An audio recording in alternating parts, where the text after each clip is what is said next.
Looked into your eyes and found you gone in the ruins of this love that lingers on.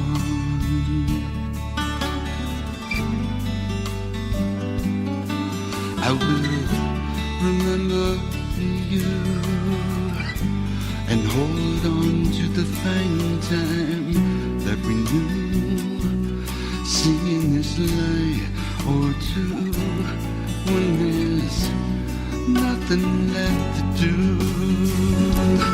When your love's in vain, it's a low and dirty shame. I thought I heard you call my name. It's just wind in the restless rain that won't stop falling.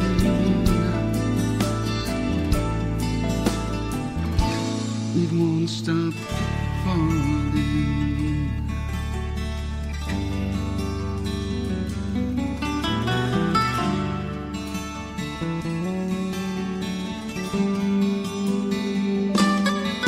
I guess I've never known the way to make the best of sleeping alone. You were water that I fled from this life of stone.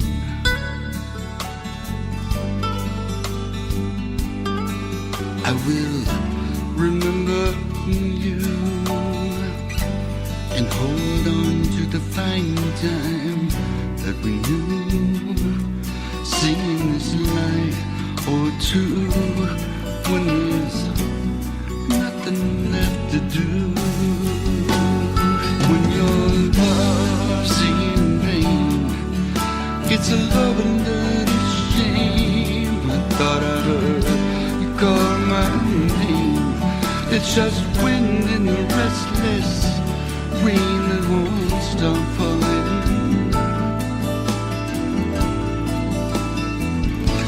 It won't stop falling.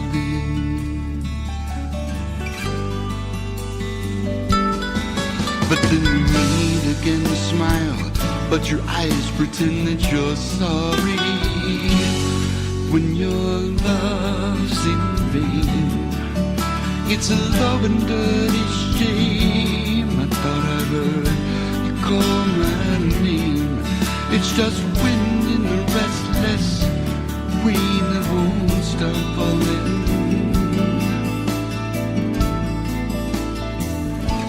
It won't stop falling.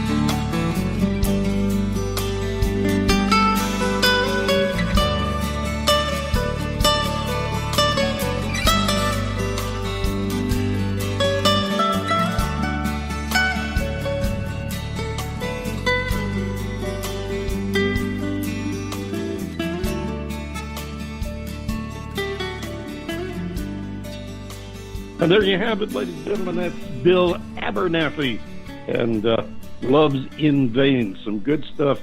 And I can relate to the artists. I don't know how many of you are familiar with Jimmy Spears, but he did some really, really good stuff back in the mid-'70s. And another artist that I got to speak with Bill about from approximately the same era. I think it was maybe a couple of years later, but that was an artist by the name of Dan Fogelberg, who did some beautiful music too, including a wonderful tribute to his dad called Leader of the Band. But Bill has some great stuff, a great sound, and he has an excellent way of interpreting the music. We really appreciate it, and we thank him for coming by today. We want to move on because we've got another guest, and she's standing by, waiting to come and give us a little more music and sit and talk with us on the sofa for a while, or maybe out on the back porch. I'm not sure. Anyway, here they are. They call themselves Smith Sisters Bluegrass. It's a modern take on bluegrass. I think you're going to like it. It's bluegrass. It's a little bit new, and it does it right. Here's Smith Sisters Bluegrass with Elvis on the jukebox.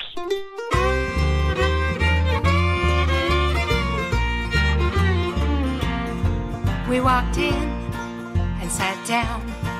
The place was empty, no one in town. It was cold out, snow on the ground.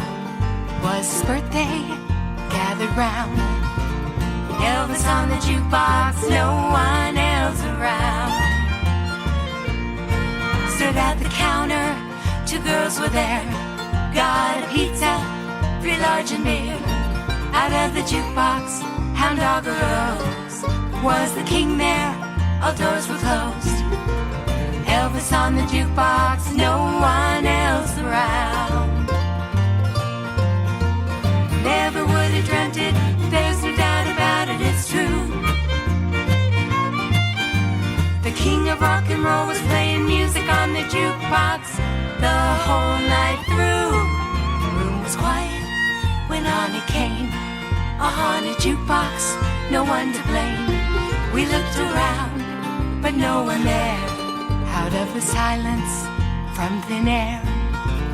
Elvis on the jukebox, no one else around.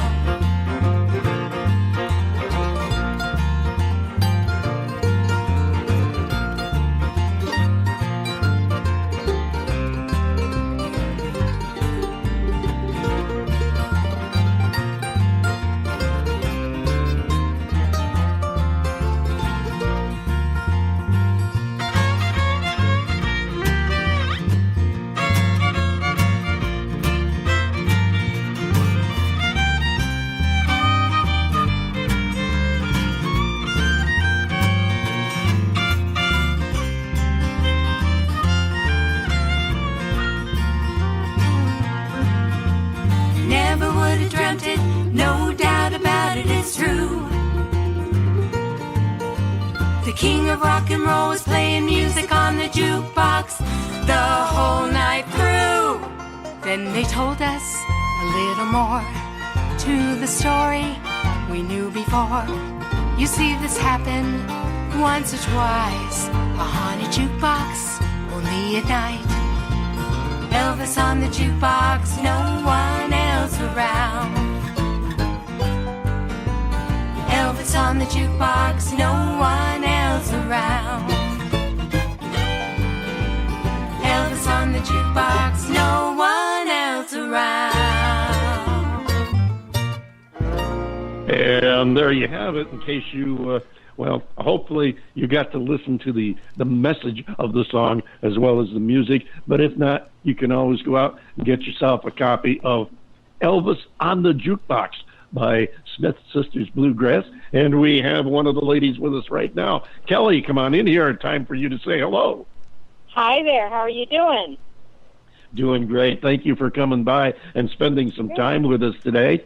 And what a neat song that was. Where did you get the inspiration for that? Thank you. Actually, it was a story that happened to my brother on his birthday. And we had gone to a pizza joint. And it was closing, but they let us in. They let us come in anyway. And we sat down and ordered pizza and beer. And we were the last ones in the place. They locked the door behind us. And about an hour later, we had finished eating. We were going to do cake and all that. And all of a sudden, this jukebox that was way down at the other end of the building turned on by itself. It kind of made that noise, like as if someone plugged it in and it turned on. And basically what it did was it played Elvis Presley's Hound Dog. And so we were all kind of freaked out, It was funny because my brother is a huge Elvis fan, and we had given him a gas station attendant shirt for his... I was just wondering what you had in your left armpit. Looks like you had something tucked under your arm. All of a sudden, Elvis starts playing out of nowhere. And I walked up to the waitresses, And I said, oh my gosh! I said, did you guys? I mean, because I was freaking out, and I had the chills and everything. And I said, did you guys hear that? And they said, oh, that happens all the time. They said, it only happens at night. It happens when the place closes. And all it does is play Elvis for like hours. It just keeps playing Elvis songs over and over and over. And so, anyway, so I ended up writing the song about 10 years later. And my mom was there with me. That's why it's on her album, because it's a story that happened with her. So, but anyway, that's kind of the basic That's a neat story of that song. Thank you. That's a neat story, and you did it so well. The thing that I liked, the thing that caught my ear, I mean, obviously we've all heard bluegrass, and we've also, we've heard tunes in the vein of what you did there, but the thing that caught my ear was the fact that you're able to take bluegrass, you're able to take a strict bluegrass sound and give it a, what can I say, give it a pop music feel without losing the bluegrass integrity. Thank you for saying that. It's funny, but when my sister and I, we are in another group called Boys and the Bees, and our dad passed away, and just before he passed away, he told us, he suggested, you girls should try doing bluegrass, because all of my music, I kept naming off all of the instrumentation, that I was hearing in my head, and it was bluegrass. And we went to this little place in Sacramento. It was like a farmer's market. And we were there with our dad, just me and Wendy, and Dad was sitting there listening, and he says, he goes, I think you girls should try should try bluegrass music. And I'm like, oh my gosh, like a light went on, like that's what it is, And we always loved bluegrass. So it was like, honestly, that was one of his last gifts that he gave us. Beautiful. Yeah, I mean, it was like he suggested it, and truthfully, I mean, we had recorded this music before with a swing band, and we did it in the swing version because that's the band that we were in currently, and right. But it has not received any success. Not nearly as much success as it has in bluegrass. And I mean, it's played all over the world right now. It's played in Australia and UK and everywhere. Yeah. Germany, Scotland. I've got some notes here. I was going to mention the fact that you're getting a lot of play around the world. I noticed the BBC has done a lot with you, and you've even made it into France. Yeah. I know, and Scotland. I mean, it's funny because all of these places are places that my dad. First of all, my dad loved BBC. And anything BBC on TV was totally his thing. He just loves that. Sure. Dry sense of humor, and he got married in Scotland. So I mean, it's just like everything. It all happened for a reason, and I know it. It's like I just totally got the chills right now. Okay, so when the music came to me, and you guys are going to think I'm nuts, but I swear to you, I'm not nuts. When the lyrics came to me, they came to me like I said, about 10 years later, and I put them down or put them away, and about a month or two or maybe 3 later, all of a sudden I come in my office, and the lyrics are opened in this booklet on my desk. And I'm like, oh my gosh, that's so weird. And so I asked my husband, I said, why did you put that there? He said no. And so anyway, but what had happened was I wake up really early in the morning for whatever reason. I wake up at 2:30 in the morning, and that's when music comes to me. So I was sitting there, and I kid you not, I heard what sounded like Elvis Presley singing in my ear. And I know that sounds nuts, but he was the one who actually sang that song. Maybe whether it was him or not, I don't know.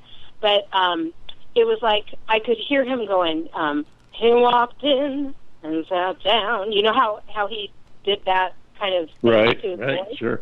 And so what I did was I grabbed my recorder on my cell phone and I sang into it. And I sang, a bunch of different takes on it. And I woke my husband up. I said, Tim, I have a hit. I said, Elvis Presley just sang it to me, So anyway, which crazy. Okay, so anyway, so later that day, about 10